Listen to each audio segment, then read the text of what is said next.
আসসালামু আলাইকুম রহমতুল্লাহি অবরাকাতু। জাহান্নামের আগুনের বাষ্পের কারণে গরম হয়ে থাকে এই পৃথিবী। হযরত আবু হুরায়রা রাদিয়াল্লাহু হতে বর্ণিত, তিনি বললেন, নবী করিম সাল্লাল্লাহু আলাইহি সাল্লাম ইরশাদ করেছেন, যখন কঠিন গরম হয় তখন নামাজের দ্বারা তা ঠান্ডা করো, কারণ গরমের প্রচণ্ডতা জাহান্নামের গরম বাষ্প থেকে হয়। জাহান্নাম আল্লাহর কাছে অভিযোগ করল যে, হে আমার প্রভু, গরমের তীব্রতায় আমার এক অংশ অন্য অংশকে খাচ্ছে। জাহান্নামের আগুন এক অংশকে অন্য অংশকে খেয়ে ফেলছে। মাঝখানে একটি কথা বলি, অন্য এক হাদিসে রয়েছে, জাহান্নামের আগুনকে সেই মহান আল্লাহ তাআলা ৩,০০০ বছর তাপ দিয়েছেন। ১,০০০ বছর তাপ দেওয়ার পর আগুন হলো লাল, আর ১,০০০ বছর তাপ দিল আগুন হলো সাদা, আর ১,০০০ বছর তাপ দিল আগুন হলো কালো। বর্তমানে জাহান্নামের আগুন কালো অবস্থায় রয়েছে।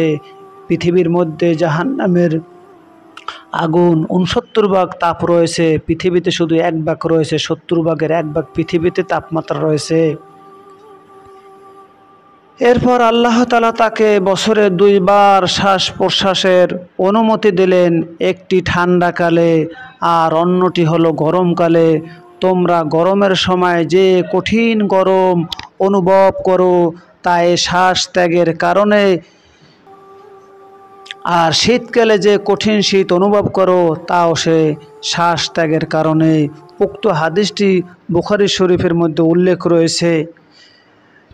বৈজ্ঞানিক থিওরির একটি অন্যতম কারণ রয়েছে, সেটি বায়ুমণ্ডলের কারণে সূর্যের আলোর বড় একটি অংশ প্রতিফলিত হয়ে মহাশূন্য ফিরে যায়, কিন্তু অংশ বায়ুমণ্ডল ভেদ করে পৃথিবীতে আসে।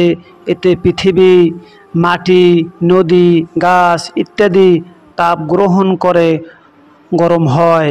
গরম হলেই তাপ বিকিরণ শুরু করে, যার তরঙ্গ দৈর্ঘ্য বড়। এদের বেশিরভাগই বায়ুমণ্ডল ভেদ করে পৃথিবীর বাইরে যেতে পারে না। এর কারণে পৃথিবীর মধ্যে এত গরম। পৃথিবীর তাপমাত্রা এত বেশি কারণ কি?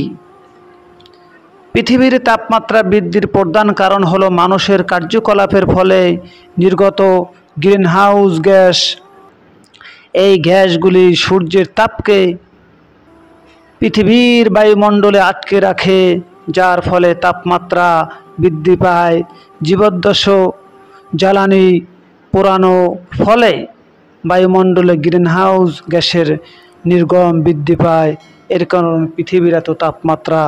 তারপরও মহান আল্লাহ তাআলা আমাদেরকে হেফাজত করুন, সকলকে সুস্থ রাখুন, ভালো রাখুন, সকল মানুষকে আল্লাহ তাআলা হেফাজত করুন। আমিন।